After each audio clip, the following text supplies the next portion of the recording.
This could save you 15% or more.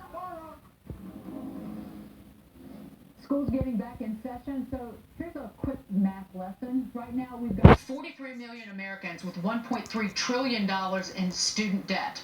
More than 7 million have not paid their bills in at least a year, putting them in default. Kathy Lynn Taylor thinks taxpayers could be on the hook for yet another bailout. Danielle McLaughlin disagrees. Kathy, why are we going to be on the hook for this? We, the taxpayers. Yeah, well, back to school is going to be, for America, in the red. This is an enormous problem. And if folks thought that the recession due to the mortgage crisis was an issue, that could be nothing compared to this. We have $1.2 trillion in debt. That's more than credit card debt. That's more than auto loans. It is an enormous number. And almost 50% of these kids that hold this debt don't finish college. So we're preying on students, which is completely unfair. The federal government is subsidizing loans and basically saying everybody can go to school and we'll get through it somehow. What's the somehow? Who pays for that? You, me, the taxpayers. That's an unsustainable, major threat and problem to this country. How is that fair, though? If I went to a cheap school and didn't take out student debt for that, why should I, a taxpayer, be on the hook for that? Well, it's not fair, right? But this isn't the only place where we have these issues where the government is making policy decisions about what they might incentivize people to do and not do.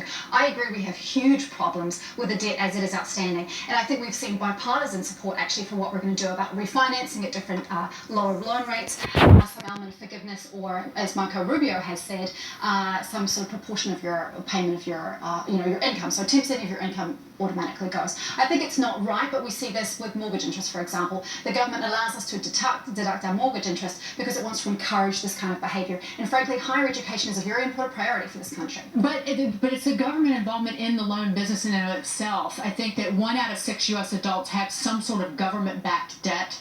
The U.S. government essentially controls the student loan market. The problem therein is what you do is it's just like the housing crisis. You make all this debt plentiful. People take out $250,000 to go to a school and then get a real lousy degree. We're delaying the inevitable. If we think Obamacare is expensive and a disaster, this is going to be the poster child student debt for why the government should not be in business.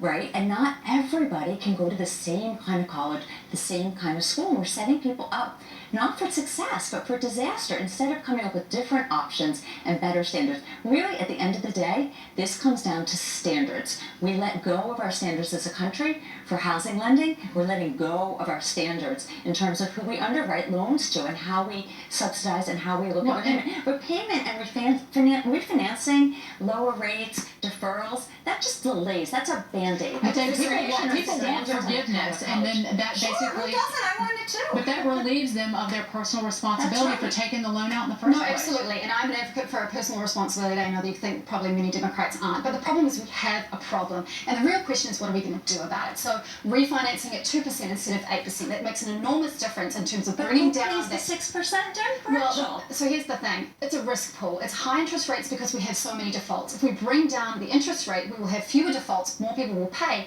and then we will have less exposure over the last few years, and it hasn't worked. Defaults are up. Interest rates are at 6 and 8%. I have student loans. It's horrendous. I was able to refinance, which is wonderful. Many people can't. I think that's where we need to focus. I'll say one thing. The government has started garnishing wages, and they took in about $500 million in just the 9 months ending March. They're getting tough, and there's going to be a backlash on that too because people don't want to pay. No, and nor should they. All right, Kathy, good to see you, and Danielle. Thank you so much. Happy Labor Day. You too. Want a bonus from your boss?